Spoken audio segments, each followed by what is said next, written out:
Hello and welcome back to episode 5 of the JRB podcast with me, Ryan Levine, Jeff Jones, and Bohdan Temnyk. Hey. Hello. Jesus. And today, um, we'll be discussing YCS Pasadena and then I guess kind of the implications of what is presumably a tier 0 format, what kind of that means, and if that's a bad thing necessarily. It is sometimes, but anyways, we'll get into it first with Bohdan being the only one that actually went to YCS Pasadena among us three. I guess Bohdan will Yeah. start with that. It was a pretty fun experience. I like the whole testing process was kind of cool. But I think the one thing that I took away was maybe just playing more of a tournament setting. Um, that was probably the big thing, right? I think a lot of people play test without factoring in time and everything else. And yeah, like I didn't go to time as often, but it did sort of dictate what some of my side deck choices would have been. So I had like the three cards, assuming that the mirror match would take forever. And it really only took forever in testing because we would sit there and sort of just, you know, try and play out each other's mills and like hands and stuff like that. So it just felt like it took longer than it really did. Contrary to that, a lot of my games were like 2-0s or like, the only games that tend to go to time are like the 2-1 games, or the games where someone messes up and then a third game is played when it shouldn't. So like that was a big one. Otherwise, like good tournament. All my opponents were quite pleasant. Fun fact: two of the people that I lost to actually topped the event, despite me going 6-3. I lost to the Sprite player that made top 4, and then I lost to one of the tier players that made top 32. So that was kind of cool. And then I lost round 9 to Nesh. I The games that I lost outside of the Sprite opponent were just games that I was behind quite significantly. That was pretty unfortunate. That sort of showed like the glaring issue with some of the opinions of like deck building in the current format. I think there's still a lot of like room for improvement. And at the end of the day, it doesn't matter how good you are. There are a lot of cards in this deck that you don't want to draw, not paired appropriately, which is pretty unfortunate. But yeah, no, like pretty happy with everything. With all that being said, so yeah, like I really don't know. I don't know what else to say. If someone wants to direct me, that'd be great. Sure. So, what were your opponents? So, how many mirrors did you play in Swiss? Because one thing I thought was very interesting is Hani, who won, Mm. he posted his matchups the other day, and in Swiss he played one mirror, which is mind blowing to me. Well, In Top Cut he played he only also mirrors, but he wrote tier, but I'm not sure if he was differentiating like tier, like you know what I mean. I think he might have instinctually just wrote tier as like high versus tier, and then he's sort of just been like mirror, mirror, mirror, right? Because like what tier deck are you playing against sure. that isn't Ishizu, right? Well, maybe it I was just played a tier deck against that didn't like have a Shizu cards, honestly. yeah, Because he said mirror I played in a against different round, but that's fair. I played against a couple of mirror matches, like probably like out of the 9 rounds that I did end up playing, I think like 4, which is like pretty reasonable. Early rounds, obviously you expect some variables, but it was a lot of like Bestial X deck. It was like a Bestial Bustablated deck, which I thought was kind of cool. oh, Um it was like the branded deck. I played against one Sprite deck, and yeah, the rest just ended up being mirrors. Like probably like I played against one big-ish deck with like anglers in it and stuff like that. It was like a Shizu tier with angler and like some of the Sprite stuff, which I thought was kind of neat too, like pile to end all pile sort of deal. But otherwise, yeah, just expected just mirror matches. Um, yeah, as I said, it was just like it was really easy against the other decks. Like glaringly obvious how much better your deck was. And my loss against Sprite, I would like to think was solely my fault because I lost the game 1 where I made an end board that is like really, really good against the mirror. It was like Baron, Elf, Dweller, Sulik. Um, and my opponent like plays out his turn. I do some stuff that sort of like offsets what happens when my opponent's playing Sprite and I've summoned an Abyss Dweller. And then I make like a technical mistake where I assumed Rucolos was like Collider Heart in that like it was just like being I would able to float it back and then like do some stuff with it and like yeah like I just messed up. It was like a Baron tag out in the standby phase of some of the Rucolos and should have summoned any other name, and I Sure. probably would have won that game. Yeah, because I didn't realize it had to be properly fusion summoned to return itself if I Sulic it, or if I even just use Rucolos as effect. So that was kind of unfortunate. Um, and then game three, I just bricked because that was the guy that let people start post side, which I thought was really interesting. I had to talk to him afterwards. I was like, hey, like, is this publicized just in case I verse other Sprite opponents? Because it did sort of dictate how I would maybe approach Sprite if that becomes like the new norm. I talked to Paulo about it as well. I was like, maybe that could be something that like plays into the levels of the format where like Sprite just lets you start, tries to have as many hand traps as possible to stop you, and then just like play on that turn. But yeah, otherwise it was incredibly standard. I think the approach that you would take for like a tier deck for this event seemed pretty set in stone. It was like you either played a very standard OCG esque sort of list with like the small bestial package, like three of everything, like sort of just like what we expected. And then you had like the builds that sort of took more inspiration from like the later parts of like the OCG format, probably like more bestials, and then just like using less of the millers, which seemed to be like a more common trend that I would like to admit. I saw like at least three decks in Top Cut sort of taking that approach. And then obviously you had like the more ignorant sort of builds that were utilizing stuff like Mystic Mine, the Gravekeeper's Trap, and Exchange of the Spirits, like either together or just like split up, whether it be post side or otherwise. So I thought that was kind of neat. I'm not sure like how you actually fix issues like that where it comes to like I think if you're playing the mirror match and they like GK trap you with Exchange of the Spirits, like it's just an uphill battle, right? Like it's probably like a little bit more difficult than Abyss Dweller in some instances because Dweller's only two charges and the GK trap is just it's just there, right? Like you need It's to draw a way to forever, beat it. So basically. pretty much just like you need to have like field spell Medora or like even just like normal summon Medora doesn't even do enough because like you're burning your well, like not normal summon, but like you're burning like a summon and just like clearing a monster to put the Exchange of the Spirits back into the deck, so you're able to do stuff. And then they just still have all of their stuff, and it's really, really, really rough. But yeah, like as we saw from Top Cut, like there's a big conversion for like the players that already accomplished, so like that's always good. But moving forward, I'm not entirely sure if this will end up being particularly healthy like a healthy format, but that's just Yu-Gi-Oh in general. I think there's still a lot of variance involved, even without getting into like the whole haha you're milling cards. It's like no, like one person can just draw X hand that is just like invalidating the other opponent's hand by like a wide margin, and that doesn't seem really really cool. There's very little playback, right? So that'll be something I want to sort of see fix, whether it be with like a ban list or maybe some like innovation in the format. But yeah, I think that covers Pasadena for me at least. Yeah, so one thing I want to kind of talk about is we talk about going forward. So obviously we saw a lot of good players in this top cut, and we know firsthand that one of the reasons because of that is because people like them and us have been playing with these cards for a good amount of time before this tournament, right?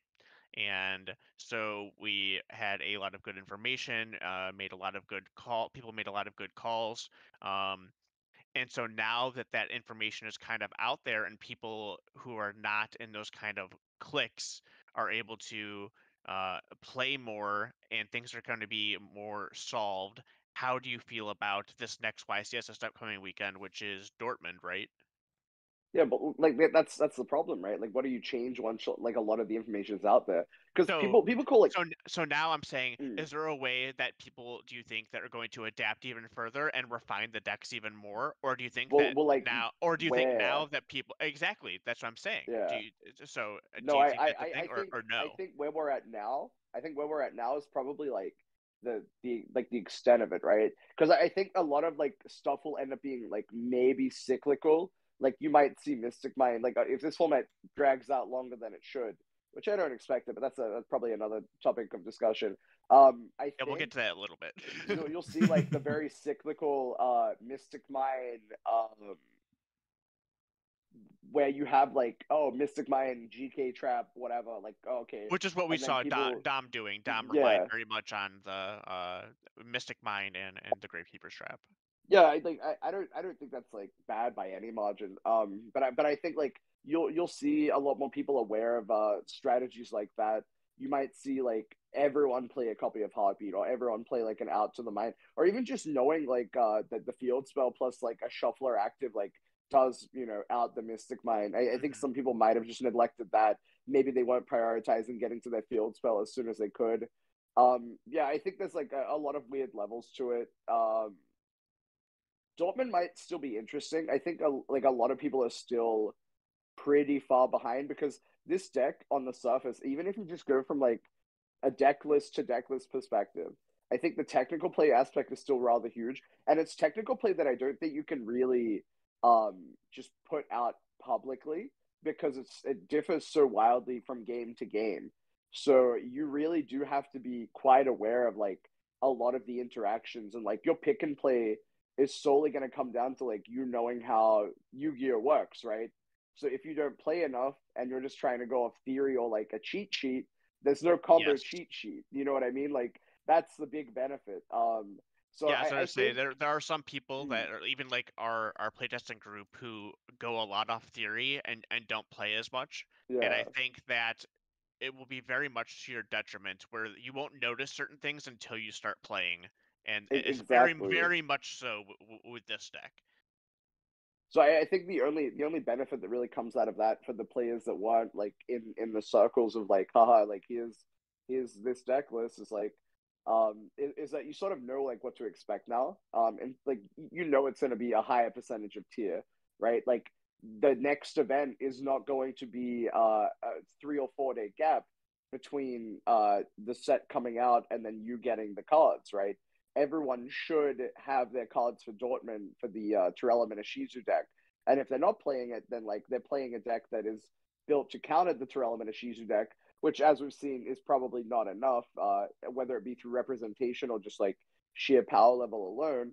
But you'll know what those decks do as well, right? Yeah, Like the you know the the cards marker. that counter the deck are things that are like Mm, non-engined, unsearchable cards. So you're relying, whereas the Ishizu deck is basically all engine. So exactly, yeah. So like you know now your process when it comes to playtesting, instead of just when you're like relatively unaware of what's happening, and there's no TCG publication for like this deck. You don't have to just take old OCG lists, play that stuff. You know what I mean? Like it's just weird to think about. Um, Moving forward. So that, like now you can have a testing group of like, here's the Mystic Mind strategy, here's the Small World Carbon like heavier Shizu strat, here's the Nine Bestial strat, and sort of just like gauntlet yourself between those ones and sort of see which one might just have a higher win percentage moving forward. Obviously, like the gap between like Pasadena and Dortmund is so small that it doesn't really matter too much. Um, you're never gonna get enough games in to like truly know, but it's just a good thing to have in the back of your head of like, oh hey, like Mystic Mine GK Trap, haha. You know what I mean? Like some people might not have known that was the case. Like if Mystic Mine is in the deck, like they didn't know GK Trap would be in the deck, or vice versa. So yeah, it's kind of interesting. so we obviously saw that 26, I believe, out of the top 32 It's was the tier limit 26. deck. Yeah. So do we think that Dortmund is going to be even higher now? I think it Well, would be higher. Dortmund is a top 64 based on the amount of people that have registered, I believe. Okay. So that will be quite interesting. You're gonna have some like very weird You're going to get a lot of stragglers decks. with top 64. Yeah. You're gonna get like the weird obscure counter deck, right? Like it'll be like, haha, here's Medolce. I know that's like a I funny was one people are literally like about to say looking at, Dolce. Just as an which I think example of is just like a stupid crazy. counter deck. Like, Apparently, that deck gets to play all of the cool Earth cards and just like it has like engine outs to stop. But I don't know if it's good. You know what I mean? Like, is it any better than Flunderies or like Exorcist? That's the question. Who's gonna put the time into those decks over the Ishizu deck? Because I feel like those are like, while they may be like rewarding in the sense that, you're fighting a deck that is like not hard countered by the format. It's like, yeah, but you're playing like a lower end deck. and I maybe mean, your time would be better spent learning like how to play Ishizu tier instead of just like putting a bunch of reps into Madolche, but it's neither here nor there. I do personally still think that, like, in my opinion, the only way to, like, and again, this isn't an anti-tier deck, but it's like if you don't want to play tier element Ishizu mirrors, I do think the only actual good deck is like a sprite deck with just a bunch of Bistrals, honestly. Just max 9 Bistials and Yeah, like I just don't think anything else is. And then your hand trap lineup has to be like tuned for tier element, right? Like that's it, I you guess. just Like do what, and then you just add 3 more DD Crows to your deck. probably. Well, like that is a pretty reasonable approach. I think the other thing that might be worth looking into as well that I discussed with one of my friends is what if people sort of like adapt of like going second versus going first? Because I feel like we haven't had a format where like going second has been appropriate in a while. The last thing I can really think of is maybe like people looking at Sword Soul, right? Like that was like kind of a big one where people Mm. are like going second Sword Soul, but not necessarily like going second, going second. I'm not saying putting cards like evenly matched or whatever. Well, those could be considerations, but more so just like you have all these high value like the Bestials going second, but the Bestials going first sort of detract from you playing your turn. So what if we look at more cards like the Bestials, more cards that just generate big bodies going second into the tier board, sort of like what Japan was doing with like Alpha and stuff like that, could be a consideration moving forward, and that might solve that weird sort of part of the format where it's like, if my opponent's floodgating me with Dweller and GK Trap or something, why wouldn't I just have all of these high value going second cards that just generate big bodies? So that could be something we see. I yeah, I just don't know what engine you would play those with. So the other issue I have Well, with just in general, right? Like, because you can just do that in a Shizu tier yourself. Like, you could just play like a smaller pocket, and then maybe have like a going second a Shizu tier deck. You're still weak to Dweller, but like not to the same extent, right? Like your deck's just the same thing, but if they dwell at you, you have a lot more playback and a lot of these like stronger monsters that just like gen on board. Like maybe you put Fenrir in your deck, maybe you do stuff like that, but so the problem with Fenrir it's a specifically testing is thing. if they could just mill it and take it It with can Asa. it, It's it like, also and same with the other well no ones too, some kind people of. some people weren't playing Asa, right? Like that was the Yeah, big one. but if this becomes a thing, then they will, right? Like that's Yeah, that's also true. going It back to what you also said about it conflicts with being the cyclical. Bestials as well. Conflicting with the Bestials is also a big one. Yeah. It like none of these sound, and again the fact that we're sitting here like, well, what about this? It's like none of this sounds Mm, good. Like all of this just sounds worse than yeah, just playing it normally, right? And that's the problem. That like, well, pretty what if this, much. like, maybe this is good? It's like, well, it's probably not. Like, I don't know. Yeah, I think the but big that's like elephant in that's the like every bit room of theory. is Abyss Dweller. I think that's the one, right? Like that's the big thing. I think like if Abyss Dweller is out of the equation, there's a lot more you can do. But Abyss Dweller is just one of those cards like we've seen so frequently, like Scythe and just all these, like Dimensional Barrier, just all of these cards that just activate, and once they resolve, you cannot do anything for your entire turn in most circumstances. And I think that card really limits the playability of these sort of point of interaction, fight for the board type cards like Alpha and Pangratops and Fenrir and even Bistrals. It's like, yes, they attack Mm, over Abyss Dweller, so hopefully you're not getting Abyss Dweller again, but it doesn't actually stop it, right? And I think that's yeah, like yeah. the big point of concern. So, Jeff, one thing that you mentioned Yeah, earlier this week to us is like, do we just ban? Is Abyss Dweller the card that goes? Like, if we're talking about like an adjusted list, like it seems really counterintuitive to say that Abyss Dweller is the card that stops the Ishizu tier deck, therefore it should maybe be the card that gets banned. But it's like the Ishizu tier deck utilizes it so much more effectively than every other deck that it yeah. really cuts That off so many that's avenues the of biggest So, issue, counterplay. right? so That is yeah, the this biggest is issue. yeah, this is like so. I've been following on social media people talking about Abyss Dweller, Uh and a huh. vast majority of people are just like, no, Abyss Dweller shouldn't be banned. It's never been a problem before. Why would they Oh, ban it now? What? And they're saying like other decks can make Abyss Dweller and beat tier, and if you take that away from them, they can't beat them. And I'm like, there's so many things wrongs with each of those things that I've said. That like Yeah. so first of all, talking about it not being a problem before. Anyone who says Abyss Roller has not been a problem before has never played Yu-Gi-Oh in their life. I swear to God. It is just a card. So any card that is a one-sided floodgate, I think is inherently problematic and probably shouldn't be a thing. When you look at a card like Thunder Dragon Colossus that is banned, obviously there are a lot of people who wish that Thunder Dragon Colossus would come back, but that is a card that is way less accessible than Abyss Dweller, in my opinion, and shuts off searching. Starting things off from the graveyard for the entire turn and is one-sided, and you don't have to search for it just from your extra deck. It's just accessible whenever you put level 4 monsters in the field. Is like way too overtuned in a 2022 format where so many things are graveyard reliant. Uh, Going on after that, they talk about, oh, other decks that make Abyss Dweller to beat tier can't do it anymore. Oh yeah, well they weren't doing it at all They this weren't beating weekend. tier. Yeah, they're not beating tier Also, now. and before Imagine that, before the Ishizu cards were out, Tier Limit still wasn't losing to Abyss Dweller against these other decks. exactly. So I don't know Yes. what you all are talking about. It still wasn't good enough to beat them with those other decks. They can do it more. So now what you have is They're Abyss looking. Dweller in the Tier Limit deck that makes the mirror match uninteractive. And so now it's They're like, okay, looking at the old formats, right? They're looking at Mermeal, Fire Fist. Do you remember that time when it was like, yeah, every Oh my every deck God. could summon a rank 4.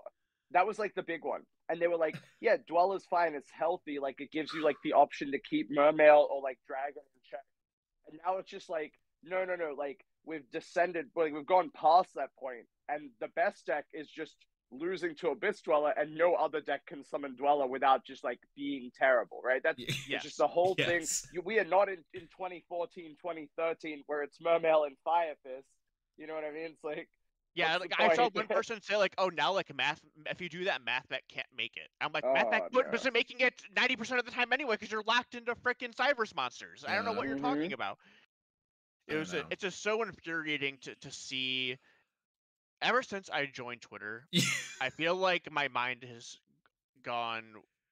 I've lost my mind way more than I I normally will would have. admit these types of social media platforms, like these social media, they seem to give everybody a place to voice their opinion, and some people's opinions probably shouldn't be out there like that, like the way that Yeah. Twitter allows them to be. But So it's there's a fine. quote that I heard a long Ugh, time ago, and I love to use it, and okay, it is, "You are not entitled to your opinion. You are entitled to what you can argue for."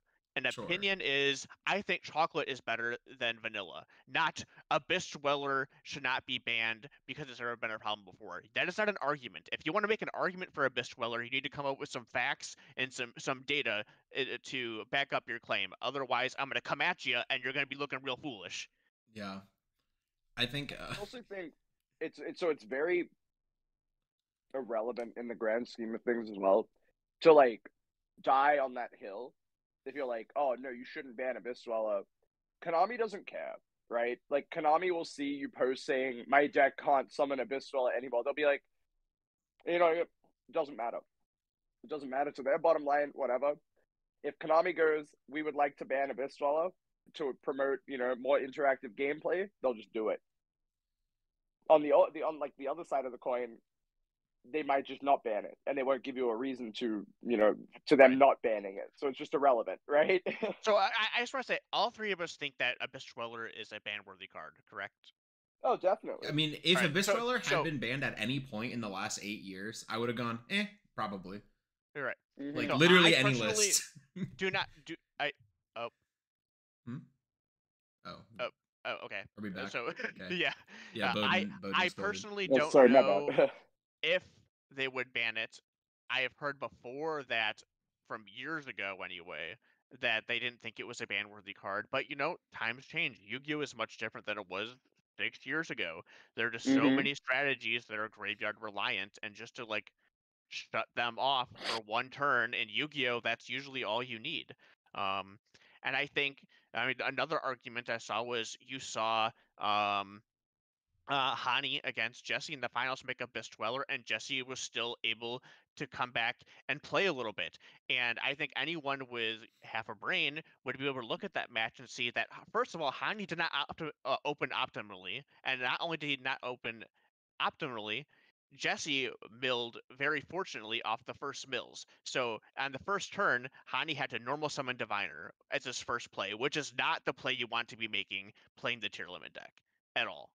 And then after the mill 5 happened, Jesse hit some like really good cards and Hani hit some mediocre cards. So he just leaned on Abyss Dweller and had to Abyss Dweller a couple turns in a row. And if that card didn't exist, you would have saw a way more interesting game. Anytime you saw the mirror this weekend, if Abyss Dweller didn't exist, you would have seen a infinitely more interesting game because you'd be a lot of play back and forth. Yeah, I think that's like the interesting thing to take from this format as well. Is just like when in doubt, you default to Abyss Dweller, which again isn't necessarily healthy for the reasons that we brought up before, as one person might actually just not be able to play Underdweller, right? Like to what extent is your turn gonna end up if like someone just looks at their hand, they're like, oh shit, like summon Kelder, summon Medora, summon level 4, make Dweller pass, right? Maybe their hand is like Bestial, something else. They're gonna Dweller you, no You're gonna make playback from a you. medium play that does nothing. Yeah, pretty much, right? And like I Maybe you don't think Baguska them. that should exist. Yeah. Well, like that's the thing. At least Baguska has playback, right? Right, Like if yeah, you get yeah. Baguska, it's not like a floodgate. Like it's a floodgate, but like it's a floodgate that is only active like while it's face up, and it doesn't stop something like Druid Swarm. It doesn't stop the field spell. You know what I mean? It doesn't stop. Not to say Dweller stops the field spell, but like it does. Yeah, But yeah, usually, yes.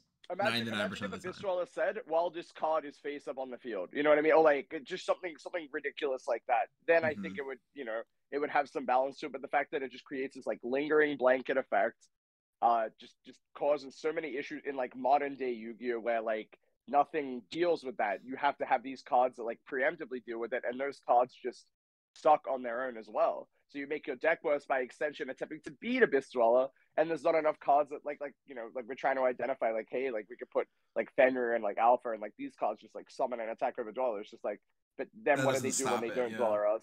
You Yeah, like you it's like still lost your turn, and your opponent's gonna play their turn uninhibited, pretty basically. much. So Yeah. the other thing, I guess I have a few points about this. The point against Abyss Dweller, I guess, and cards like it. Your point about Baguska, something that I wanted to bring up is that I just think they need to get rid of all of these cards that have blanket effects for the whole turn. If a card just says like for the rest of this turn your opponent cannot blank, ban it. I don't care what it does, like your opponent cannot summon from the extra deck. Okay, Scythe, go away. Like your opponent cannot or Barrier or Abyss Dweller, even like Shifter, just the effects that like once they're in effect, they don't turn off and there's no way to interact with them is just like it's so frustrating. Like floodgates are one thing, but there are ways to deal with them. Like obviously, like no one really likes floodgates, but like that's a whole other thing. But the effects I that you think just the problem for me is that like it's the one-sided floodgates that are also searchable. No, sure, that's like my huge problem. Obviously, like the ones that aren't searchable feel a lot worse because they feel a lot more random.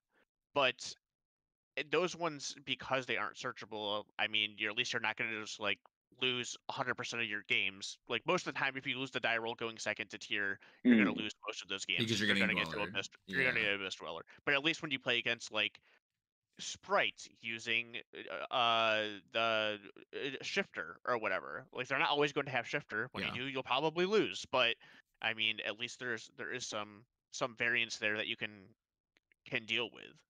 Yes, But yeah, like but Sprite having to set up Mannequin Cat is just so many extra, like Mannequin Cat to summon the turtle, or like End of Anubis or something like that, right? Think about like how much more effort is going into something like that compared to just Dweller existing. Yeah. Just seems ridiculous in yeah, comparison. yeah, even like Scythe, you have like Mm. at least if you play 3 Sanctum, you have like a 40% chance to open it with your opening hand, which is pretty fucking high. And then if you go with the trap trick stuff, that's Or even just higher. Dagda, which is in your Uh, extra deck. Mm. yeah, there's like the Pendulum deck can just do that, right? Yeah. The Pendulum deck Mm-hmm. is able to do that. So Which also, can I just say, what the Pendulum deck does is it makes Natis and puts it under Dweller and then detaches Natis to pop their Scythe, so they Dweller and Scythe you. That's not You fun. can't double play. Yes. Yeah, like, okay, I guess. like, oh, you got Droplet from my Dweller? All right, well, you don't got Droplet from my Scythe then. Yeah. Yep. One thing I wanted to just point out, I think it's kind of interesting. This was pointed out to me a few days ago, is that if you look at the cards that are forbidden, the extra deck cards, the synchros are all cards that do a lot and borderline FTK your opponent. In fact, some of them just FTK your opponent. Tempest Magician, Ib the World Chalice Justicar, Danglong, Chaos Ruler, and Ancient Fairy Dragon. And if you look at the exceeds that are forbidden, which there are many, many, many more exceeds forbidden than synchros, there are a couple like Invoker and Laval Chain that are very, like combo based. And then the vast majority of them are Floodgate cards. There's Shockmaster, Utopic Zexal, As a Thought, VFD. Yeah, just, so I wouldn't be it wouldn't be unheard of if Abyss Dweller was just... Oh, we didn't even talk about Rongo Miniad. Yeah, Rongo Miniad as well, yeah. Wouldn't shock me if Abyss Dweller joined the ranks of these cards. I think you can draw some functional similarities to Abyss Dweller and a lot of the Forbidden Xyz monsters. So, I don't know, just a thought.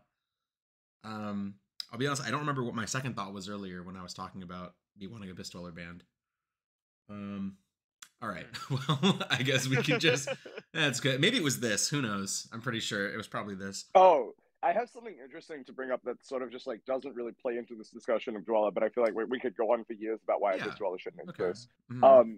It's interesting to note that Edison had 50 public events fire. I think it was 50 at the latest point that I checked. 50 public events fire over the weekend. Yeah. 8 mans. That's crazy to think about, right? Yes. I think you were going to see a lot more interest in maybe these sort of older formats. We talked about Heart of the Underdog, but to what extent are you going to do Heart of the Underdog for a YCS public event? You're going to be like, haha, no Ishizu cards. You know what I mean? It's a lot easier for the TO at a YCS to be like, hey, Time Wizard, Edison, on demand, whatever. I know Europe tends to do a slightly larger Edison tournament. I think they might have actually had a Giant card in Europe for one of the Time Wizard formats. I can't remember if that was at the European Championship or Goat. I feel like I vaguely remember hearing about this. I think it was so Goat. Something to add to that though. Do you what if right?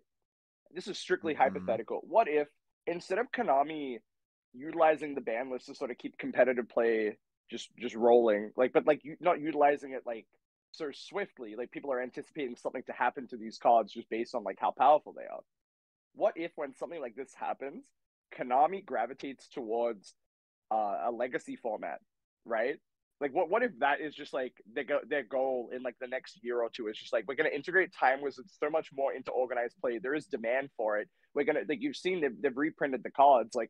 Crystal Revenge just has a lot of Edison cards. It's just it has Blackwing's Revenge. the zombie. Yeah. Pretty much. Yeah, it's Vayu, you have the Revive King Hades and Doom Kaiser. Those just didn't have too many. It's just reprints. Every Blackwing legal in Edison. I'm pretty sure. Pretty much. Well, now your entry point is just haha, Crystal Revenge. You get to play Edison. Yeah, with actually, the Blackwing you're missing Black Whirlwind. That's it. But that was in the other Battle Legends, and it's not pretty expensive. Much, right? Yeah. Yes. Do you guys think that could be a thing? This is pretty self-contained. It was self-contained initially for the legacy formats, but Konami's now throwing them a bone. Do you think there would be a world where maybe we see either a larger public event, whether it be in North America or Europe, or even just consideration of having a legacy format YCS? I believe they already had a YCS Edison format in. No. Edison. That wasn't a YCS. That was a Shonen Jump. It was a Shonen Jump. And Damn. you were incorrect. Yes. Yeah. And I believe Ed. Anyway, I think the next step is Attack of the Giant card is. Do they even do that anymore? Yes. Or do they just? Okay, they so do, yeah. I think that the next step would be Attack of the Giant card for Edison format, so anyone can enter, and then the Giant cards are all iconic Edison format cards. Yeah.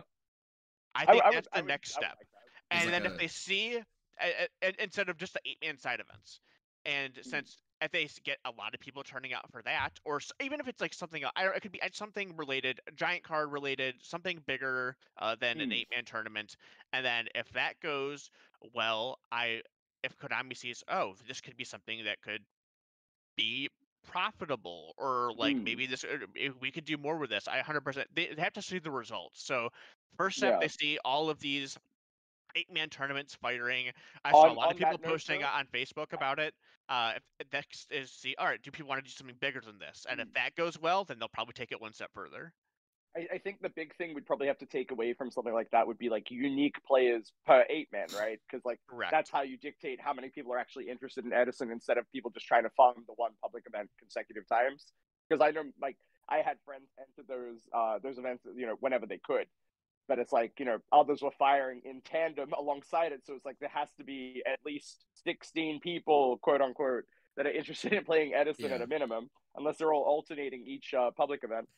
Something else that I want to note as well, which is really funny, and I think the natural progression of that you'll see for like legacy formats maybe is that you only had two goat events file.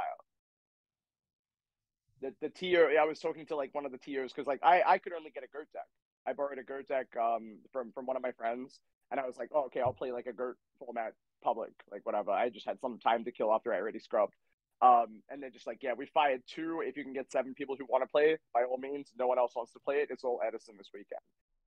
And I think that is very funny because that's people realizing GERT sucks. I was just about to say And goat sucks. Well, Like, anyone who has, again, anyone who's played Goat, first of all, existed during Goat, and then mhm, also went back to it, knows that Goat is not the Goat of formats. oh, pretty it's much. also nothing like it was back then. Like No, if right. you play if you just downloaded 2 deck lists from that nationals and just played them against each other, I'm sure it's a much more enjoyable experience than Like these Something we playing. ultra have now. refined Yeah. 20-year deck Yeah, later. like it's funny playing decks with like roulette barrel in them. Like that's It's kind of crazy. novel. The But deck that I like, got lent, I borrowed the deck from Joe from the side deck. He's one of their workers. He's like, yeah, you just mhm, borrowed this. It's a fusion gate deck, like monster gate, dimension fusion, stuff like yeah. that. I look at it and I just go, this looks very ignorant, and no one would have played this in Oh 2005. yeah, exactly. Yeah, like it's all different, and like in my opinion, it's only a matter of time until Edison looks like that. Until the It Edison already that kind we're of playing. started That is to. true. There are Um, already decks that people are playing that just did like because something I people like about Edison is there are a lot of different decks. Well, there are already decks that people are building that didn't exist back then that might I end up have being seen better some than. some wild Edison stuff that I don't think anyone even considered in 2010. Of course not. I saw a frog. There was a frog FTK loop with Gotems that would just rip your hand, and it used the Exodius. There was like the that drag the shuffles beast all the door. back. Yeah, yeah. And it just put all the frogs back, looped it again, and just repeated the process. That was like pretty ridiculous. It kept infinite fishbog blast fodder as well, because it would just do swap, bounce, bounce. And this is pre Ronin as well. I thought that was ridiculous. And then of course I think during COVID we saw the it was like deep draw dragon with like future fusion, and it would just aim to set up like light and darkness dragon and then like a kill shot on the following turn. And that was just like super rejuves and like trade-ins and stuff like that. I thought that was like really, really interesting because it was just stuff that like no one even considered to be playable back then, because I think everyone was like sort of playing cowards Yu-Gi-Oh, but it's neither here nor there. Yeah. I mean, yes, I for one am not a big fan of legacy formats in general. I think there is a novelty to them if Hmm. you stick to we'll just play the decks that people played back then because it's funny and we would like to revisit the history of the game. We'll make some edits when things just make no sense, or we'll agree to not play with I went back and I played like 2007 with one of my old roommates that topped nationals in 2007 because it was funny, and then we like took Crush Card out because that wasn't funny.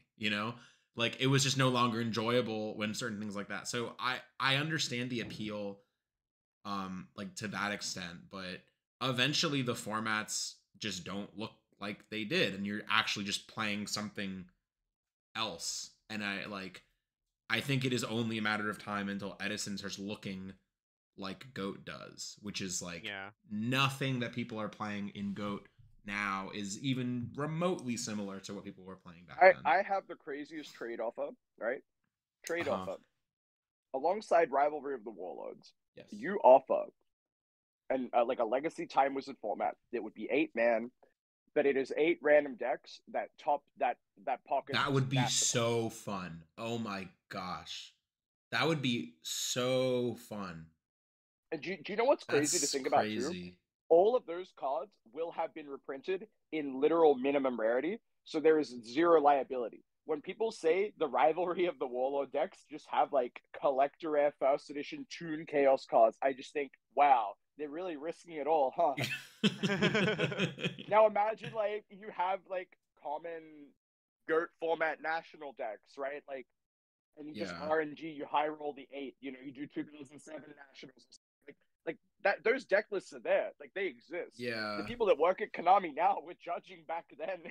Likely. Some of them might have been playing in those tournaments. Yeah, like I mean, like if you go back far enough, Jerome was just like probably at the event, you know, either doing coverage or he was or wrote the coverage. Yeah, exactly. Yeah, I like that idea a lot. I don't know, like it would, you know, it needs a little bit more refining, but like that sounds very interesting, especially when you consider that most of those jumps back then were cut to top 8 anyway, and the deck lists are just all there. Like, yeah, like it's pretty much right. It's interesting for sure. That could be something, yeah. Like if the listeners like kind of want to maybe bring that to Zodiac Duelist or something, maybe at the forefront, because I don't think Rivalry of the Warlords was something that anyone would have ever considered, and I think that's a really cool progressive thing. It gives incentive to like people who travel to events, right? They'll play current. They don't like current. They don't have a legacy format, but it's an option for a public event that has like no real requirement, right? I want to just sit down, play a deck real quick. So for those of you who don't know what Rivalry of the Warlords is, it is a side event at YCS's. They started offering this year at YCS Charlotte, which is basically you get a rental deck.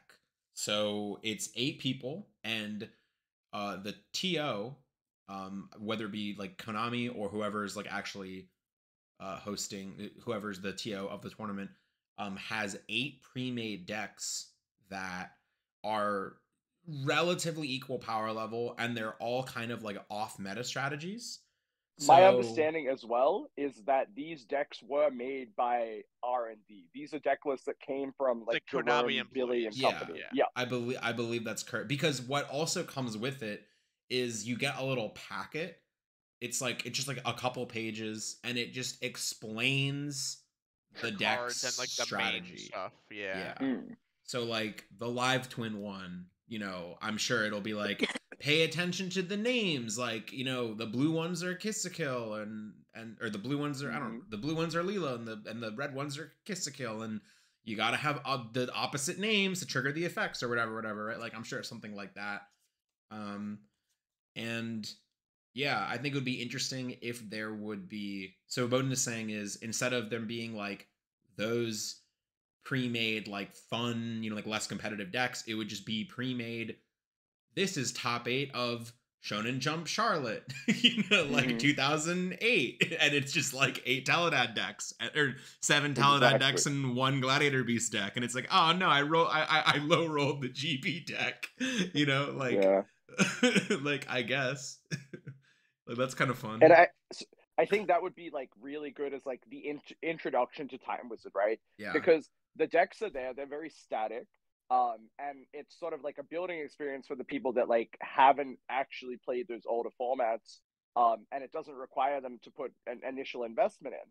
And I think that's a really sort of like cool way to like promote the legacy formats that they're doing now. Like, yes, the tournaments exist. Yes, you're reprinting the cards, but you know, I do think those older formats can be gate kept by some of the, you know, like the people that have been playing them religiously for, you know, the last 5-10 years or whatever, you know, since their inception. Like some of those people are just sitting there playing and they know everything, but it's like you're sitting down and it's like, what's priority? You know what I mean? Like what am I doing? So like maybe like one of those with like a little packet of like, oh, Time Wizard 2010, you know, some of the prominent decks in this format, blah blah blah, and then like a little guide of like, here's how the cards worked back then, here's how pre-errata looked like for some of these cards. Like that could be really really interesting, and it sort of gives like people like a perspective into like old Yu-Gi-Oh, but in like an official format, right? Like not an official format, but like an official publication that isn't just like a goatformat.com or like an edisonformat.com sort of thing.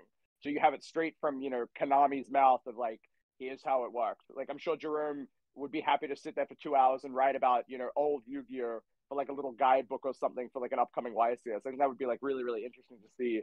And then like just people sort of like having an idea of like how the format should be played, because that's a big thing for me as well. The ambiguity going into these Time Wizard events regarding like how end of match procedure is, how are we playing cards like with the Radas, like how are we playing certain ruling interactions, how are we using like priority or anything like that. And it can be a kind of intimidating for like newer players to sort of approach. Granted, like these are public events, they're 8-person, they should be fun. I do think it can be like a factor in people deciding whether or not they want to enter those sort of events. So that could be something they could use as like a way to integrate it into organized play a little bit more. Something I do kind of want to touch on is what you were saying is I think Time Wizard as a whole is really hurt by the lack of documentation for rules in Yu-Gi-Oh throughout the years. Do you know what I mean? Yeah. I think Yu-Gi-Oh really struggled with rules documentations for a long time, and it really wasn't until Generation Force that I think it was like adequately like archived, and by that I mean all the cards just do what they actually say. Something to add. You can branch off to this, but this is something I saw regarding there was a person that judges. And you're breaking up. Sorry, you're breaking up. You're cutting out. Yeah, sorry. Okay, so there was a post in the judges' lounge. Mm-hmm. Can you guys hear me? Yeah. Okay. Yes. So, and it was regarding like IP and Rukalos, right? Yeah. That was like the big sort of question over the weekend, like can Rukalos negate IP Masquerina's effective summon? And one of the admins posted, he's like, there was a database entry, and that answered this question. However, it no longer exists. And I think that is when you have a lot of issues, right?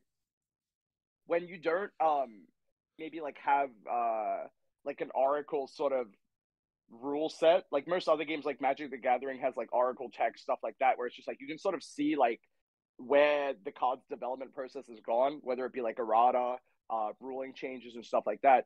Konami really enjoys just like wiping the whole like backlog of history regarding certain interactions, like that's like the weird thing that I think Konami does that other games tend to not do. Like other games will tend to acknowledge certain things like that, and they'll stay like, whether it be like in like a PDF, on their like main website or in like a database or something like that. So Konami's is like ruling from 2013. It now works this way in 2018. How do we find proof that it worked this way in 2013? You removed it from the entire, website that it was on, which is a website that you hosted. The big one for me was, do you remember a pointer of Red Lotus? How the sneak peek document of rulings for a pointer of the Red Lotus said the text of this card is incorrect. It is not next end phase. It is opponent's next end phase. That's what it said in the sneak peek ruling FAQ for that card. Mm-hmm. And then like it got like printed again, and it just still wasn't the correct like it still said next end phase, not opponent's next. And like it was really bizarre. And then the ruling just got deleted, and now it just functions as it's written. And I just don't like why. So my question isn't like, why didn't it get errated to match the FAQ? My question is, why did the FAQ even exist if that just isn't like what? Like what is this? I don't understand. So, all right, we had some technical difficulties there, but we are back. So just I guess to wrap up the thoughts on Time Wizard, the big point that I kind of wanted to wrap back around to is I hope that if they do larger Time Wizard events, as Bohdan was suggesting, or as we're talking about maybe having like the Rental Deck Robbery Warlord Time Wizard events, there will be some better public documentation. And the example I will point to is recently Speed Duel finally got actual documentation of how skills work and how like which is crazy to say. The first like 3 years Speed Duel existed, there was just no documentation and how the rules of it actually functioned. And they finally like did that like a little under maybe 6 months ago, I want to say. So with the release of the GX box is when really like, or a little bit before that is when everything kind of got hammered down. So I'm hoping maybe they'll release some sort of like document explaining Time Wizard formats pre 2012, right? You know how there's a chart that explains how fast effect timing works that like officially removed ignition effect priority for us in the TCG? What if they just printed, or what if they just released like a legacy format chart, like a Time Wizard fast effect timing chart that would apply to, you know, all Time Wizard events that took place before whatever 2012 event was the first one the new rules went into effect, and then that would just kind of eliminate the ambiguity, as Bohdan was saying earlier. Yeah, like that. I would feel like people would welcome that, right? That just makes a wealth of sense to like have this format now in your organized play cabinet. It's there. This is played more than traditional format. You know what I mean? Which that you've had in, you know, it existed for godness since the dawn of the ban list. Haha, traditional format. Now it's just like, well, why wouldn't you offer the exact same thing for these legacy formats? Like, put more effort into it. People will play it. Like, there's demand for it. Just make a little document. That's all I'm saying. Like, yeah. So I guess I kind of want to circle back around to the last, you know, kind of the first thing that we mentioned, and you know, what led to all this Time Wizard talk. But how do we feel about tier 0 formats? I understand that most of the player base, and I would say especially the casual player base, really doesn't like tier 0 formats, because if you don't play competitively, you generally have your deck or your pocket of decks that you like, and you want to be able to play them to some degree, right?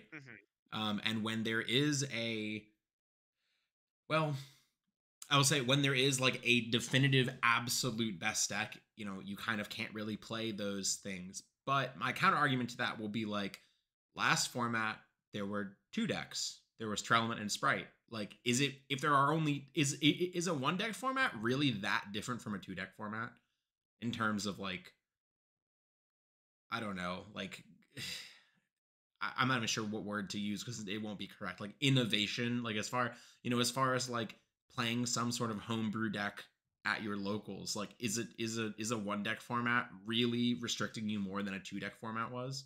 If anything, wouldn't that give you a better chance of winning because you can target down the 1 deck that everyone's playing? So I want to go back and kind of if we look at before this, I would not say it's a 2 deck format at all. If you look at YCS Minneapolis, you saw Flunderies, you saw Exo Sister. Well, I don't think one Exo Sister topping means that like it's in the format necessarily. Well, and then before that, it won a YCS. That is true. Before Darkwing Blast. Yeah. Which I will say, Darkwing Blast maybe pushed that deck out a little bit. But yes, I see your point. Yeah. But I do see your point. But you still have, there was multiple Flunderies that topped. I wouldn't say it's, I'd say it's like 2 with some splashes, and it at least gives people the, I don't want to say illusion. I was going to say illusion. Yeah, I was going to say illusion of that the format is a lot more wide open than it actually is. And I think that's more important than the actual reality, especially to a more casual player base, where the casual player base will see the 1 Exorcist that topped, and that's all they'll focus on, right? They're like, oh yeah, Exorcist topped this event. It won another event. Exorcist's a good deck. You know what's that's crazy? All they care who else does that? Calvin. He'll be like, give me the Sprite list that topped. I'm like, Calvin, it was 26 Ishizu. He's like, I need to see the Sprite list. I'm like, all right, calm down. Anyway, sorry, but yes, continue. Same thing. There are people who are like, oh, this Sprite guy who got top 4, he's like the Mm-hmm. guy we need Mm-hmm. to beat Mm-hmm. the evil Ishizu, Mm-hmm. and people will focus on that. But when you don't really have that as much, it can like hurt that casual player to base. to to add to that note as well, which is funny that you brought that up. After playing that guy, I talked to him, and he told me his deck was just Paulo's deck with a couple changes. He had a better tournament experience than Paulo, who Yeah. made significant updates to his list. So that guy took Paulo's. Again, this is no slight against him. He did quite well, and he played quite well. Maybe missed a couple things, but apparently like he hadn't played since 2012, and he only started playing again, so he did quite good. What else can you expect? Yeah. So Paulo was disappointed with his list, right? Not the top 4 guys list, like Paulo's own list. This guy was very happy with Paulo's list from the prior event that he changed 5 or 6 cards from. Like it's a weird dichotomy to look at in like a tier 0 format of like, is this guy's like how many other people are playing a list similar to this guy's list? And the answer is probably a lot more than you could really fathom. It's just he was the one that managed to edge through and make the top cut, and it's happened in countless other tier 0 formats as well. In Spiral, you saw Trickstar, you saw like the Grasshook Screen, the Lightsworn deck sort of just like pop into top cuts. So yeah, it's weird. People truly just don't understand how tier 0 formats work, and I think just for everyone's sanity, they probably just shouldn't exist. But yeah. Yeah, so I mean, it goes back to like the original question is how do we feel about them? And I personally, I don't like them, and I think that would surprise a lot of people because I think a lot of people think that really good players love tier 0 formats because like mirror matches are skillful, et cetera, et cetera. And I don't necessarily agree with that because I'd say that is not the case a majority of the time. There's a tier 0 format. Sometimes it is, but it, I, it, I also just don't find them enjoyable. The best part about Yu-Gi-Oh for me is building different decks and playing with them, coming up with decks and whatnot. That's the most fun for me, more than playing, is just building a deck and Yeah. trying new things. The actual playing Having is like the wiggle room, right? Like just having the right. option to have a different deck each time is a big one. And then when it's tier 0, it's like, what can I do today? And it's like so much has to go right for you to win the tournament, and then it's Yeah. like maybe I can just always top, but is that ever enough? I don't know. Like Right, and I that's the think the biggest specific problem. thing about the Ishizu deck is that if you play any other deck that isn't Ishizu, when they go first and they mill like 10 cards off your deck ceases to function as an actual deck. That is one thing I meant to bring up way, way, way, way, way earlier when we were talking about like counter decks to whatever, and it's like if you're playing Flunder and you don't draw Shifter and they just go, I'll mill 5, and they mill like, They Toucan. mill 5. Yeah. They mill 5. They mill Yeah. 5. They mill 5 more. They say Yeah. go, and then they trigger like another mill effect and mill Yeah. 5. That's 15 cards out of your deck, and you might not be able to get a lot of those cards back, and your deck doesn't function as actual deck anymore. Yeah, it's pretty rough. I mean, like, so that's generally what makes, in my opinion, generally what makes a deck tier 0 is not necessarily its own power level in a vacuum. It's the inability of other decks to combat it. And this deck, what people overlook, I think people just really tunnel on like the power level of this deck. And to be honest, this deck's power level is not much different than the previous tier element deck. The difference is what, as Jeff just said, it just actually like your opponent's deck just doesn't function like most of the time.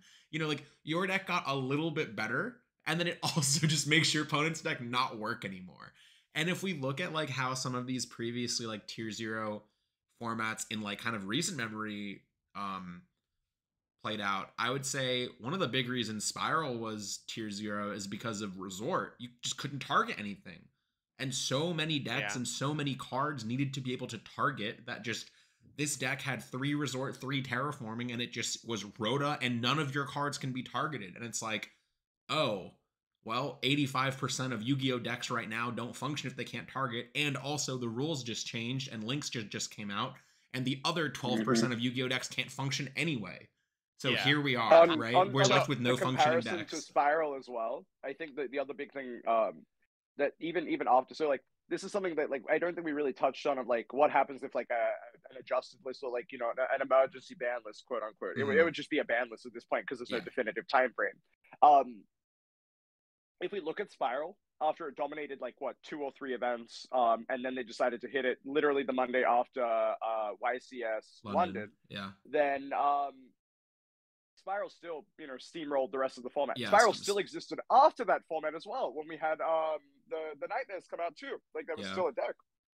Wasn't and then good, Magician Souls not as good as came out, and then it was just it existed many different times. Yeah, so I think any like hits or restrictions that we have sort of have to like look at the deck itself, and I think the big that was like the big thing for Spiral especially because it went from like like silly combo version, but it wasn't really silly combo. Most of the decks that had success were more like tempo based, and they didn't really identify that, and that's why I think you had Spiral still dominating after the fact. If they look at a Ishizu tier, they need to look at like what does this deck do into all of the other decks instead of what does it do into the mirror match? What is this deck doing to make it better than everything else? Like field spell pops cards, like cool. Like the shufflers shuffle back cards. Like these are all things that are going to do quite a lot against other decks. More so than the mirror match that you're trying to quell. Like so maybe like you shouldn't hit Abyss Dweller. Maybe you're just meant to keep Abyss Dweller. Then you're meant to get rid of like Pearlerino. Then you're meant to do like all these other stuff to sort of like whittle down the power level, give the other decks a chance to elevate themselves. Imagine if they just like banned Spiral Tough or like Super Agent or something ridiculous, and you were able to like floodgate Spiral more than you were back then. But maybe that's something they have to sort of figure out. But I don't know. I sort of just that was a thought that came to mind. We didn't really talk about what could happen if they do hit this deck as a tier 0 deck, but that'll probably drag it out for another 30 minutes if we talk about that now. Yeah, I mean, one thing we can't touch on is what Japan has done already. So what Japan has done is they have limited Planet. They have semi-limited Havnus. Weird. I don't really understand that one. And then they limited. Well, they just really like semi-limited cards. Yeah. But why Havnus? Like of all, like I guess, but like so that's what I don't understand. It's the one that lets you play on your opponent's turn 1, so it's a turn 0 card. Sure. So I can understand that, and a lot of people agree with that. They think being able to play on your opponent's turn 1, your turn 0, and make a ton of plays is like not fair. So I can understand that. But these same people also say going first is too broken. So like. Pick one. And like that's what I would say to that, I guess, is like I think Havnus is fine. I think a deck should be able to like if my opponent goes... I do as well, but I think that again the less that's a really backwards argument, I think. But I understand it's not you're the one making it. The Konami approach, especially because like the sentiment for Tearlament from the beginning. Do you remember when they were like, haha, turn 0 window? That's that doesn't happen. Yes, ever. It's fictitious, right? It is fictitious. It is literally only possible if you're Havnus mills a name and a Shadol. I did the math on it a little while ago. It was like based on how the decks were built at the time. It was oh god, I don't remember exactly. It was like 3% or something. It was somewhere in the ballpark of 3%. Like it was so absurdly low. Like like. Not to mill those, but like when you factor in the fact that 1, your opponent has to draw Havnus, and then 2, they also have to mill that way. It's like they would literally Tearlament would window you 1 out of every 50 games, like essentially. Like that, it was just such a ridiculous thing for people to be complaining about. But anyways, it's a lot more likely with the guys than mill 5, but that's neither here nor there. Yeah, but so like I think that was like the other thing. So. You were going down the list. I guess we can sort of look at like they hit orange to 1, right? They're sort of trying to limit. They limited. They're trying to limit the ability to play.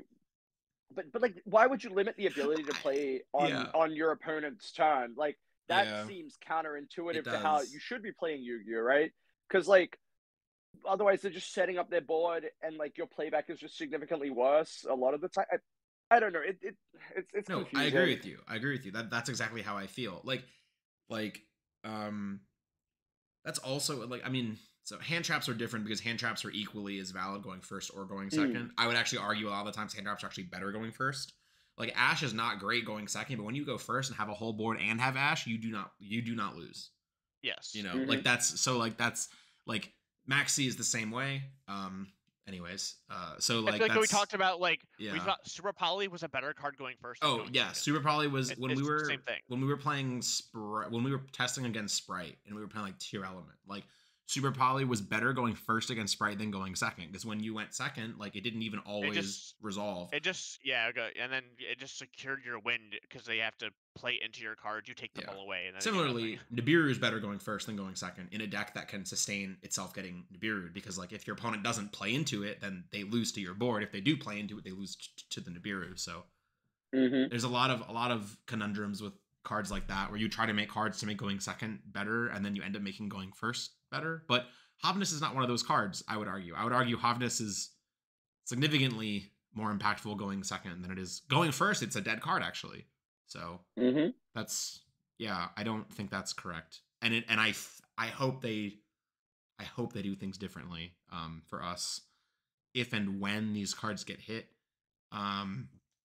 Additionally, they've already said the OTS ultimates for 21, granted 20 just came out, so 21 is not coming out for 3 months, are a Sprite, a Tier Element, and a Kastira. So I would be hard pressed to think Tier Element is going to get executed before the next OTS pack. But maybe yeah, the power level, maybe I'm they not just sure want what to they like can do. bring it down a little bit. So something that I was thinking about to kind of bring the deck down might be to limit Murley specifically, because that significantly limits the ability of the deck to utilize Sprind and Elf. See, I saw other people saying that too, and my initial reaction was like, "Really, Murley?" And then the more I thought about it, I said, "Oh, maybe that is correct." But it still feels weird for me Oh to say Murley yeah, out of all the cards. yeah. I just think that if Marley's at 1, Sprind is usually not like your first line. It's usually something you do kind of towards the end of your turn. It's Sprind is the desperation play, right? I would say like for the most part, of like when you're out of your actual things to do, you go like okay, can I dark something? Okay, great. And then you Sprind, right? And then when you fuse with the Murley, it has to go back in your deck. And it's like when your one Murley then goes back in your deck, it means you can't really have Elf to bring, like you can't really set up Elf to bring back Murley or any of those sort of situations. And then it also makes like drawing Murley significantly worse, because then it's like not in your deck for Sprint. I don't know. It's just like it's a consistency hit sort of, because it means you have less names to mill, and then specifically that name is like the most valuable both in your deck and in your graveyard, and you have to pick one location for it to be, right? You have to get really, really lucky to like Sprind, and then Murley goes to the bottom, your deck shuffles, then you mill it again, and then you elf it back. Like that's not real, right? Like you have to get super lucky for that to happen. But I don't know.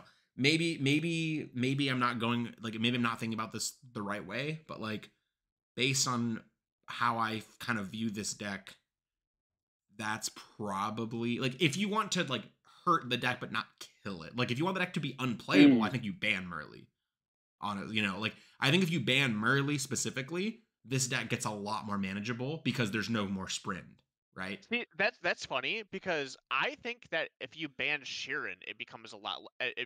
That's like actually the one I think. The fact that you get it's a special summon in a deck that has normal summons only, basically, can trigger one of your tiers in hand, and is also a level 4. I think that Sheeran is like I mean, almost Rhino Heart's better than Murley. probably the best one. Maybe, I don't know. Like if you had 0 Rhino Hearts, would this deck be that good? Maybe. So I well, also that means that you're effectively banning 2 cards, because it means you can't make Kaleido Heart anymore. Yes. Well, yes, that's true. And because other people said, "Oh, ban Kit Close," but Well, then you then can't. you're also Then banning you Lulu. Yeah, Yeah. that's true. So I don't think either of those cards will get banned. I think that it'll end up being, honestly, I think they might just follow suit with Japan and like limit Havernus to 1 or something like that. I don't think Planet's going to get hit. It's like an $80 card that just came out or whatever. Yeah. If anything, I think they might even go as far to like limit Murley and Havernus, since they can't hit any of the high rarity cards, right? So what I wouldn't even hate and I've been thinking about this a lot. I have a tier deck in front of me that I've just been like flipping through. I wouldn't even hate if they just like, and this would be one of those like Hearthstone type like slight win rate adjustment type things. They go like, we're gonna ban instant fusion and terraforming. Yeah. Well, yeah, but yeah, And- 100%. and it's I think like- we all think instant fusion should be banned. Yeah, I think if instant fusion gets banned, I think this like obviously instant fusion needs to be banned. I think like everybody thinks that at this point. Mm. And then obviously this deck is still the best deck if instant fusion is banned, but it's like if tomorrow they just have like a post and just like instant fusion's banned, like it sounds silly, but I think if instant fusion is banned, this deck doesn't have 26 spots in Top Cut. It has like 24. And I know that's ridiculous to say, but like, Okay, so I don't think I'm this is something I wrong. want to bring up real quick.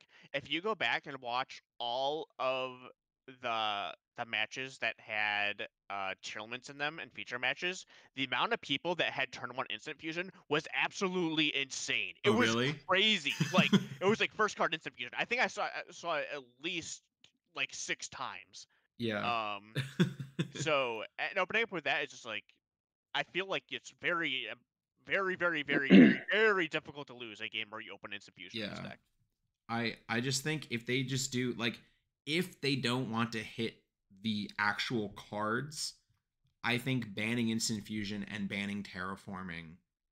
Terraforming sounds wild, but I think arguably if this card isn't going to be at 3, they should have banned it a long time ago. I just think the fact that it can get Planet or Mystic Mine probably makes it a little bit too good, especially because we have other effects that have a bigger deck building requirement, such as the Crystal Beast Rainbow Bridge that we saw not a bunch of people, but we did see some people top with. That's like extra field spells, but there's an actual deck building requirement to put it in your deck, not just I'm going to put Terraforming in my deck, right? So I know it sounds crazy, but you heard it here first. I think if they just ban some of these power cards, the deck's win rate does go down a little bit, honestly. And maybe So do we think we talked about the tier cards themselves, but do we think about the Ishizu cards? Like, do we think that those cards are eligible? Because if we go back and look at the like very first adjusted list that happened like the week after the Atlanta, and it had 3 cards forbidden and 3 cards limited. And those were Plush Fighter banned, Damage Juggler banned, Ptolemaeus banned, Joker limited, Monkey Board limited, and Lesser Pendant limited. And how many of those cards were like pretty new? A good amount of them were pretty new, right? Yeah. That would be Monkey Board. That would be Penstalk, like right? Well, Penstalk wasn't limited, but wait, wasn't Penstalk on that list, or maybe it was something Joker. else? Oh, it was Joker, not yet. Monkey Board was in the newest set that had come out 3 weeks prior, but it was a common. Yes. Joker came out in the structure deck, a while ago, at least maybe like a month or two prior. And yeah, then the other cards, like 2 months, the other cards were all from Clash of Rebellion and Dimension of Chaos, so they'd all been 3 to 6 months. Okay. And we've had tier elements now for. We've had tier elements for a while, so I would say it's been over 3 months, 4 months now. Yeah.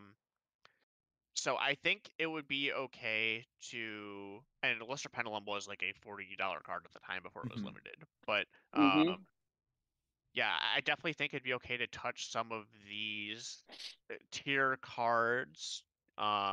But also, like, I just don't think that does enough. I think the Ishizu cards cause a big enough problem where tier is still just the best deck, and I think the Ishizu cards are problematic in other decks as well. If tomorrow they say every tier element is banned, I think we just build a different Ishizu deck. Maybe it's a little bit harder to build, and maybe the first event is won by the person who can best exploit the Ishizu cards. But is that any different? Like, is that any better than what we have now? Maybe for one event it's fun, because we have a mad dash to see who can build the best broken Ishizu deck now that the one that built itself isn't available anymore. I think you just end up going to like branded, honestly. Yeah, maybe. My issue with the branded deck is like, if you do still have like some of the Ishizu cards legal, whether it be like shufflers or alternative, I think there's like a big sort of disparity. Even just like Kelbeck is really, really strong against like branded fusion, which is very funny. Yes. Yeah. But like, as far as hitting the Ishizu cards go, I was thinking about that. I do not know what you can do to these cards. Same with the Bistals also, just side note, that I think eventually the Bistals might be a problem. I'm not saying they are now, but like, arguably, because Bistals exist, light and dark decks will not be good, or to make them good, you have to make them insane. And that is also problematic, that if they want light and dark decks to be good, like if they ever print a dark monster ever again, it has to just FTK your opponent because Bistral Magnum exists, which is another issue. But they release an archetype where the card literally says this card cannot be banished from the great, I guess. But no, just in general, you can't even you can't even Allure of Darkness it away. If you desires and it's there, you get a game loss. No, you cannot. Yeah. You have to pick up you have to make 4 separate piles and put the other ones back or whatever that OCG ruling is. Yeah. No, but how do you hit the Ishizu cards? Like, Japan limited one of the millers and one of the shufflers, and they're just still played in every deck.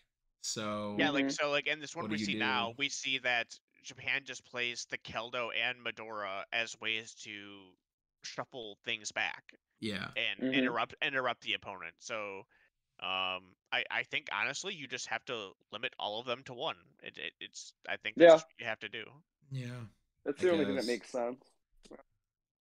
Which at that point, why did they exist? Said than done. Like, why did you print them? Right? Like at that point. Well, we all asked that question. Why did they make these cards? Yeah. We've said it 100 times. These cards should not have been made. But also, like, the cards aren't overly expensive, which I think is a good thing. The biggest one is Kelbeck at like $9.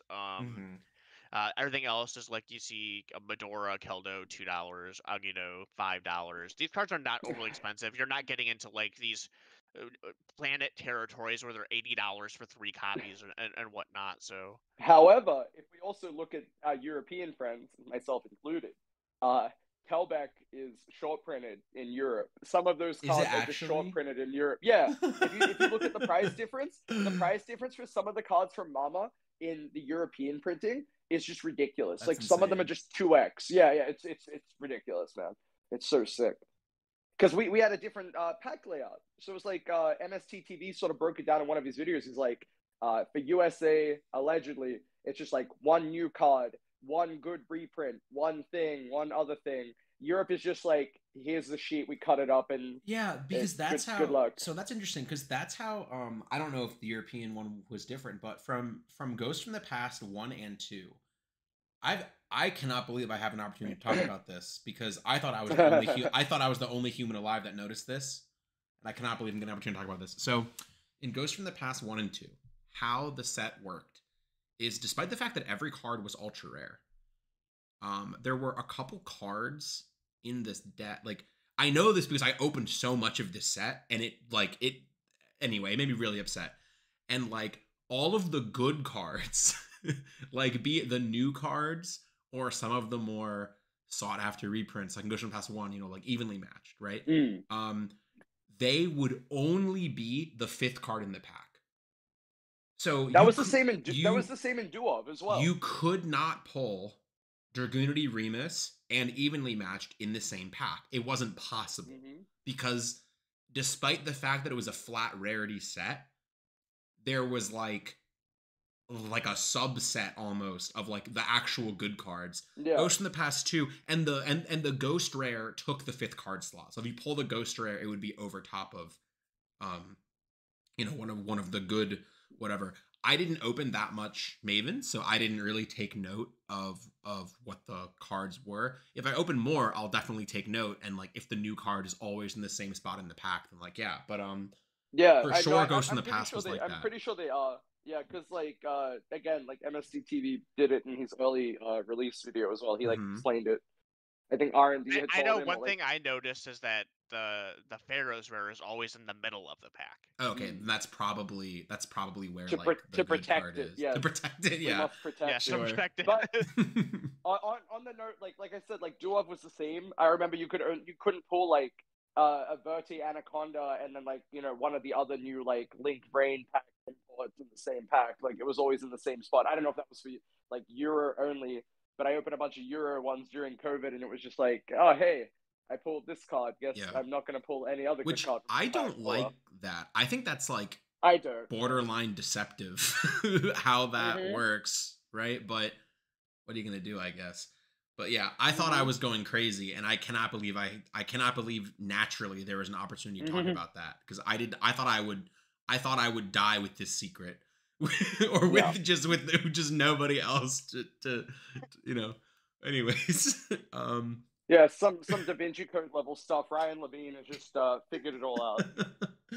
all right. Anyways, Crazy. so but yeah, so to kind of steer back a little bit, yeah, I think like the Ishizu cards are just too generic, and like any small hit will just be a band-aid, right? And then like the Yes. counter argument is, well, like new cards will come out to make these cards not as good or whatever, whatever, whatever. And it's like that. I don't want to just power creep the best cards ever printed by printing more of the best cards ever printed. Right. Like And we that can doesn't. also though look ahead to the next set and see that even with the next set, that a version of tier elements with the Kashtira cards is just probably the best deck or one of the best decks. Yeah. And you just get to splash like these two things. There's also like a new tier element There's a Kashtira monster. Tearlament Kostira crossover monster, and I just don't. Yeah.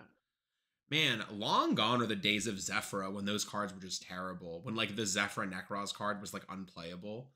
Now we just have like every Kashtira crossover card is like just insane in both decks. Like the Tier Element Kashtira is good in the Tier Element deck and in the Kashtira deck. But And their that's boss monster is just broken in general. yeah, that Because guy's crazy too. yeah. So It's very funny that they tried their best with like the Tri Brigade Albaz Law sort of deal, but it was still like a very unique archetype, right? Like you had maybe like a branded Tri Brigade deck, but it was never like truly sort of melded together. Now it's just like True Element Scareclaw, now it's just True like Element you summon Customer. Fenrir, and Fenrir searches Yes. the Kashtira Tier Element that mills It's 3. so Like what? ridiculous. Like, and then like makes a rank 7. You're just like, why? Like, why is this happening? Like, all right, I guess. But anyways, so I guess we can start to wrap it up here. We've been at this for a while. But any like closing thoughts? Like, I think we kind of I don't think we ever formed like a definitive opinion on at least we didn't express a definitive like coherent opinion on like tier 0 necessarily. But like one, I think I just want to say lack of diversity does not automatically mean the format is bad. Um, like tier 0 formats can quite often give way to like technical play, like reigning supreme over deck building.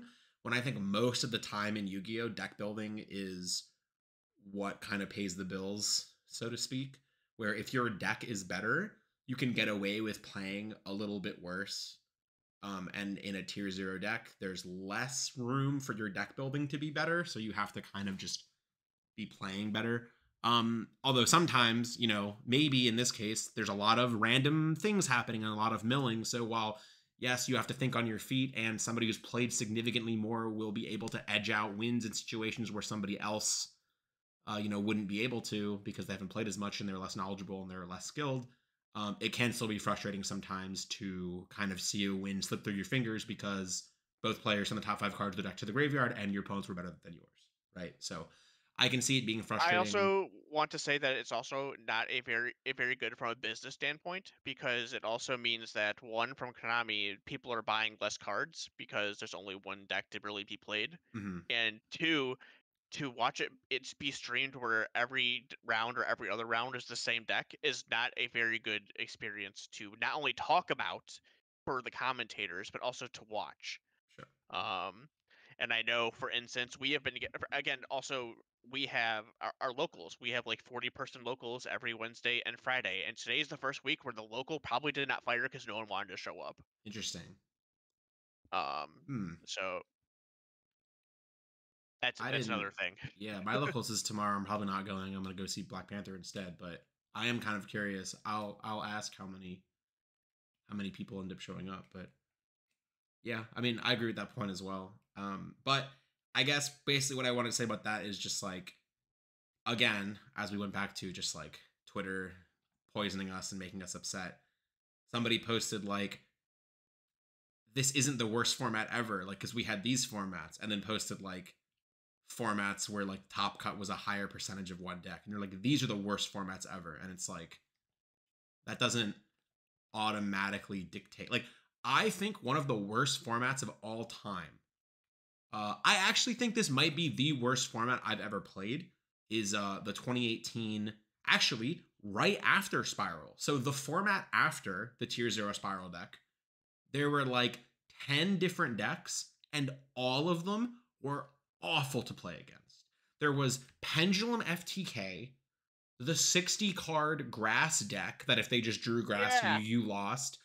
I played that. Trickstar. I topped the YCS with that deck. Yes, Trickstar that like draw reincarnation you, like invoked Mech Knight. Like it was just the who's who of terrible. Oh, True Draco with like 15 floodgates. It was literally the who's who of obnoxious decks that are not fun.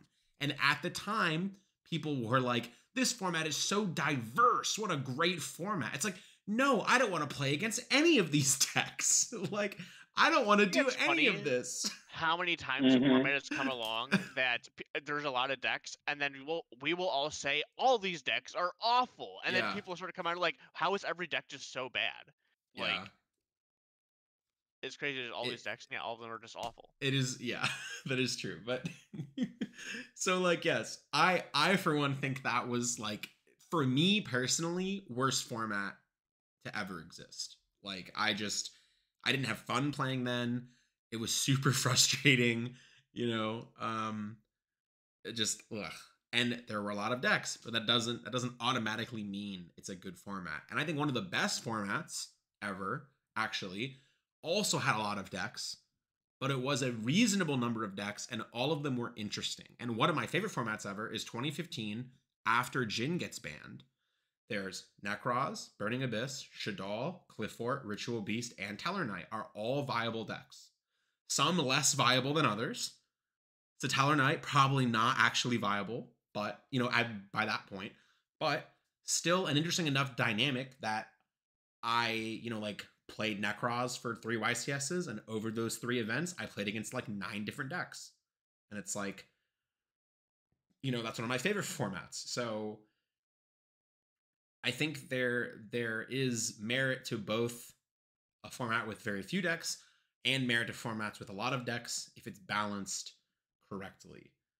And I personally really liked the format we just came off of, which was the Darkwing Blast format.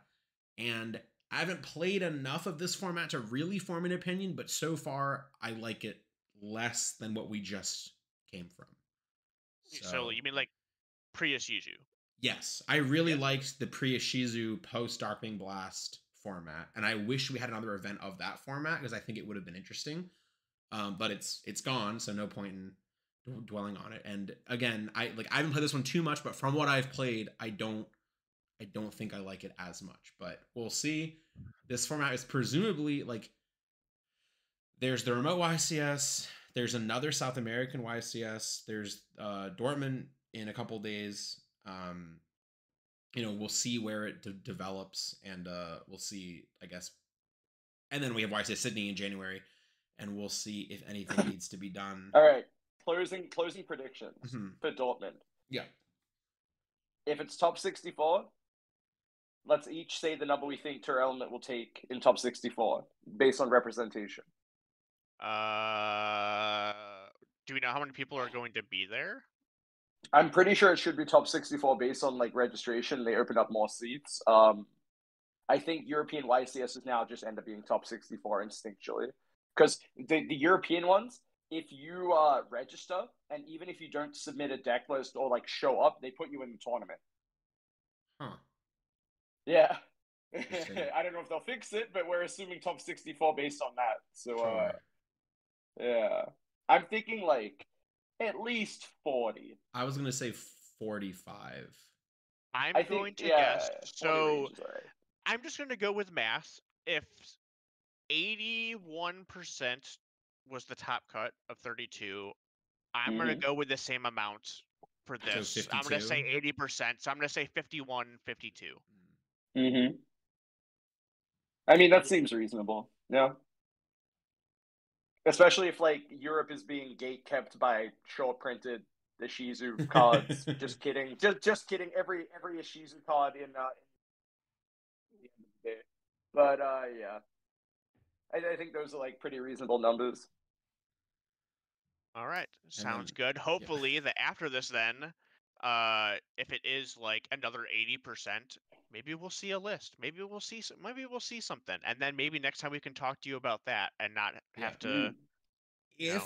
If the event is like 60 out of 64 Ishizu, do you think we get a list the Monday after? I think if it's 50 out of 64, we get it. I think the Really? 60%, 80% is fucking ridiculous. If you look at any other card game, and Yeah. like if you look at Magic and the 80% of something is doing well, they go after it. They're like, holy crap, what did we do? They Yeah. like Yeah, 80% is pretty crazy. that is ridiculous. I agree. Especially because they're all like so similar too, right? Like there's Yeah. not much difference in them anyway. Because the engine is so many cards, right? Like just all the Ishizu cards, all the Treleman cards are already like almost 30 cards in your deck. So Yes. It's unacceptable for 80% of your top cut to be that much. Also, I think that even if you also want to look at the amount of it that's actually played in the entire tournament. If you have 3,000 that's players a or good point. whatever, and you have I think if anything over 50% of your tournament is a deck, That's I think probably that you need bad. to start looking at that and looking at it being bad. So if, again, I don't know how many people they're going to get, but let's say they get over 2,000. If they have 1,000 people playing the tier limit deck or whatever, they need to come out Yeah, with some and sort of Europe list actually following. Europe, I believe, always posts the numbers of decks that entered. North America does sometimes, but not always. But I feel like Europe always does. So I feel like by like round 5, we'll know how many of each deck entered the tournament. Yeah, probably. And then we'll probably laugh at it to each other on Saturday. But we'll see. So thank you guys for listening. This was a much longer one than usual, actually, but we covered a lot and also not much at the same time. So That's how it's always going to be. this is also going to be. I feel like we got really sidetracked on a lot of the points that we were Mm-hmm. making, and then felt the need to circle back to the point that we were making instead of just continuing on the new tangent, and then it just took twice as long. But that's probably fine. You don't have to listen to this all in one go. But for those of you who did listen to this, entirety and are hearing this now, thank you. We do appreciate it. I think next week we're going to be talking about the results of tournament, presumably, and maybe the results of that will change some of the opinions that we expressed this week. Yes, we're still in the infancy. We'll see if Mhm. something happens. Yep. So thank you for listening, and we hope to see you next week.